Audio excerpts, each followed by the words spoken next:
Assalamualaikum warahmatullahi wabarakatuh. Halo adik-adik, apa kabar semuanya? Alhamdulillah, semoga semuanya selalu dalam lindungan Allah Subhanahu wa Ta'ala.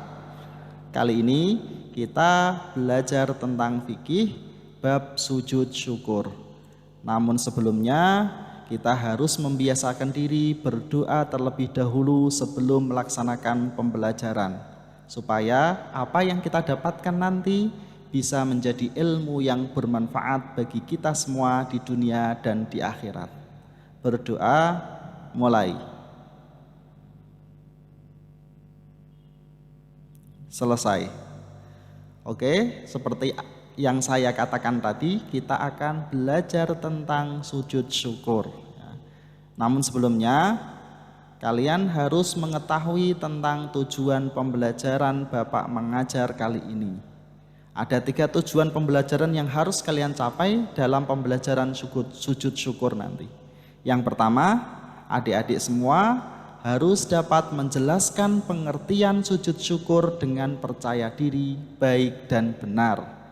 Kalau seseorang sudah tahu betul tentang sujud syukur, maka dia dapat menjelaskan pengertiannya secara tepat, secara berani, dan secara percaya diri.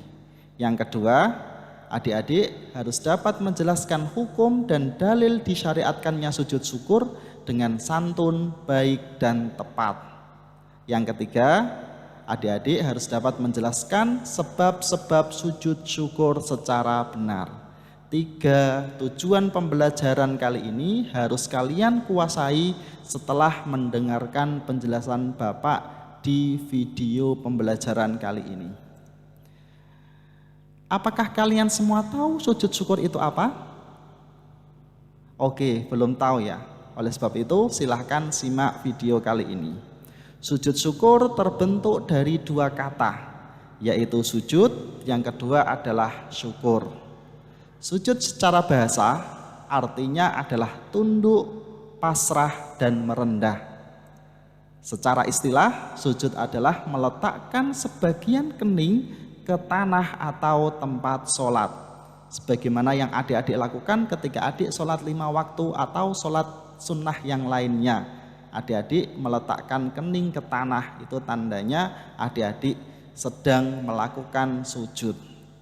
Namun sujud itu tidak hanya meletakkan kening, tetapi harus ada anggota-anggota 7 yang harus mengenai tanah atau lantai, yaitu 2 telapak tangan, kemudian 2 lutut, kemudian 2 telapak kaki, dan kening. 7 anggota itu harus diletakkan ke tanah, lantai, atau tempat sholat yang lainnya, sehingga adik-adik sujudnya dianggap sah secara syariat. Kata yang kedua adalah syukur. Syukur artinya adalah berterima kasih kepada Allah Subhanahu wa Ta'ala atas segala nikmat yang diberikan kepada adik-adik semua. Ketika adik-adik mendapatkan nikmat, baik itu sedikit maupun banyak, kemudian adik-adik mengucapkan Alhamdulillahirabbil alamin, atau adik-adik menjalankan ibadah dalam rangka mendapatkan nikmat yang telah adik-adik dapatkan, maka itulah yang dikatakan dengan syukur. Dari 2 pengertian ini dapat ditarik kesimpulan bahwa sujud syukur adalah sujud yang dilakukan oleh seseorang di saat dia mendapatkan nikmat yang besar dari Allah Subhanahu wa Ta'ala atau terhindar dari bahaya. Contohnya mendapatkan nikmat yang besar misalnya adalah ketika ada seseorang pulang sampai rumah dari pergi haji dari tanah haram, kemudian dia melakukan sujud atas dasar syukur dia dikaruniai nikmat oleh Allah Subhanahu wa Ta'ala, bisa pulang dengan selamat dari perjalanan yang jauh atau terhindar dari bahaya.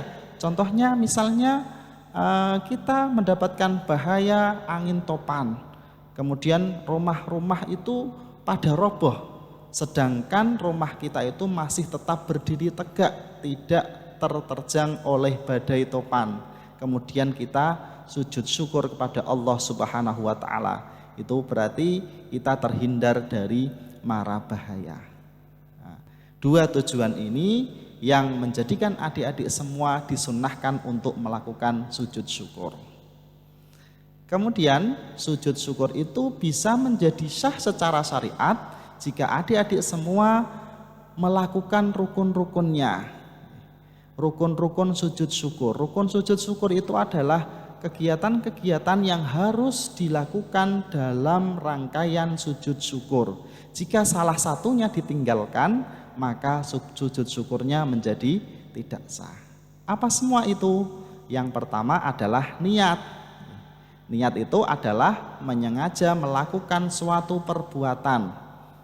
Jika adik-adik semua melakukan suatu perbuatan, kemudian adik-adik dalam hatinya ingat apa yang ia lakukan, maka itulah yang dikatakan dengan niat. Contoh kecil, adik-adik sedang melakukan wudhu. Ketika membasuh muka, adik-adik ingat, oh bahwa saya sedang melaksanakan wudhu. Berarti adik-adik semua itu dikategorikan sebagai orang yang niat berwudhu. Tapi dalam niat ini untuk memudahkan, syariat mensunnahkan melafalkan wudhu. Melafalkan niat. Lafalnya niat bagaimana? Macam-macam. Kalau wudhu misalnya lafalnya niat adalah nawaitul wudhu'a li raf'il hadatsil asghari fardhan lillahi ta'ala. Kalau sholat lafalnya bagaimana? Usolli fardhu zuhri atau usolli fardhu isya'i, itu lafalnya niat. Kalau sujud syukur lafalnya niat bagaimana?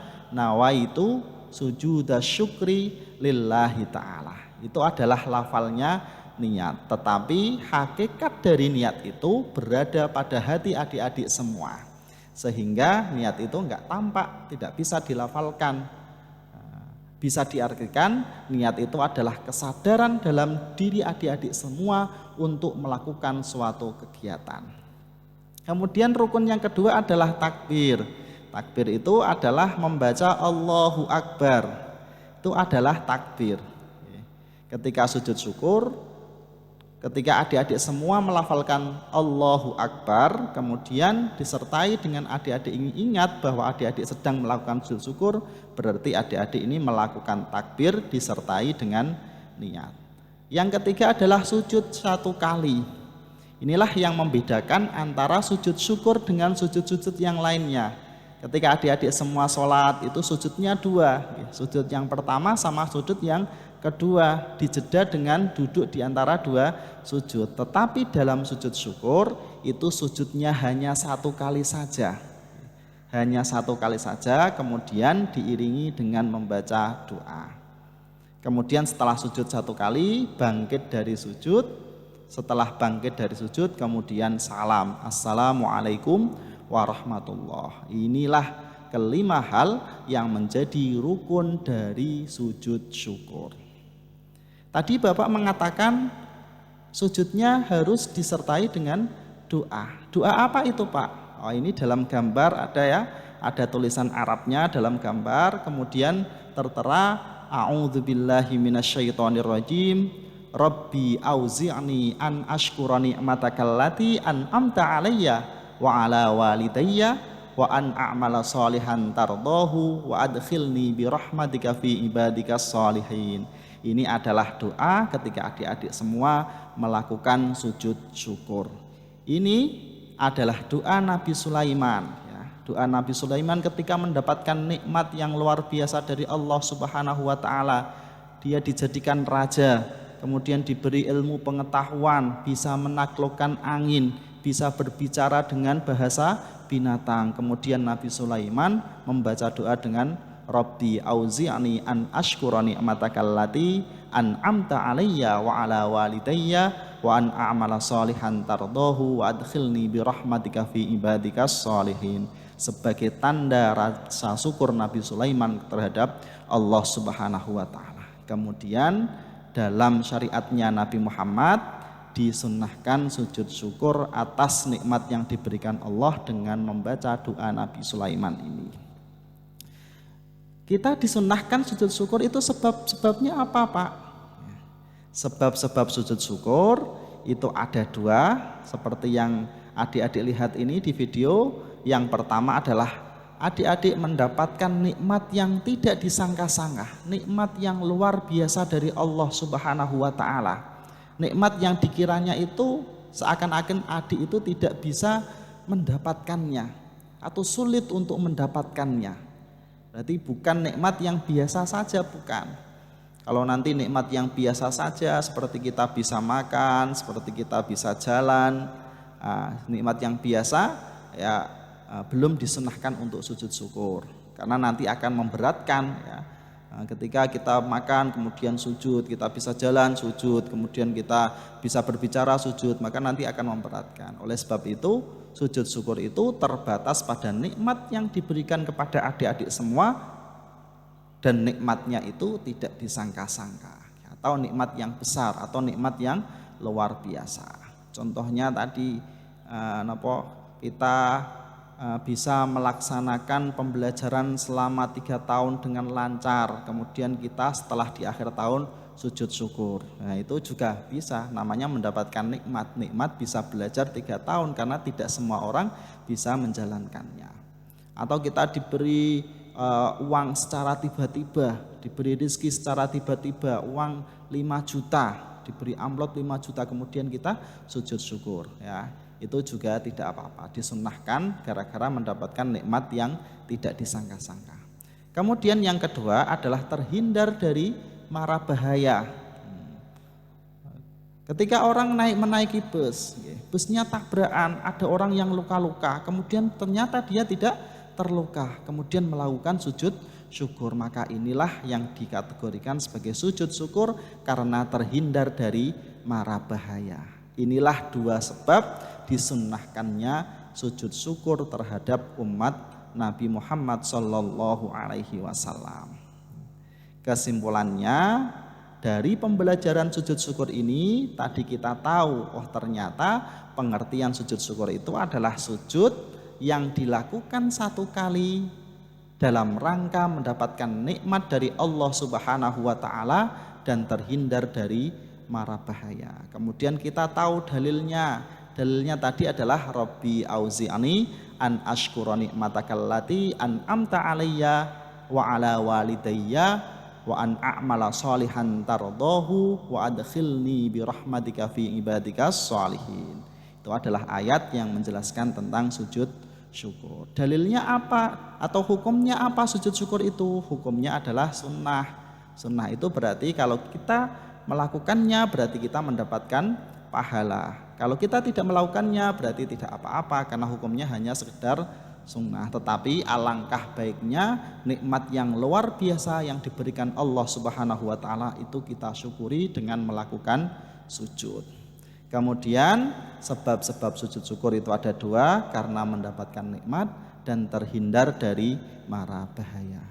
Sekian pembelajaran kali ini, mudah-mudahan bermanfaat, dapat dipahami, menjadi ilmu yang bermanfaat buat kita semua dan menjadikan kita sebagai insan yang berguna bagi nusa, bangsa, dan agama. Sekian dari saya, semoga bermanfaat. Wassalamualaikum warahmatullahi wabarakatuh.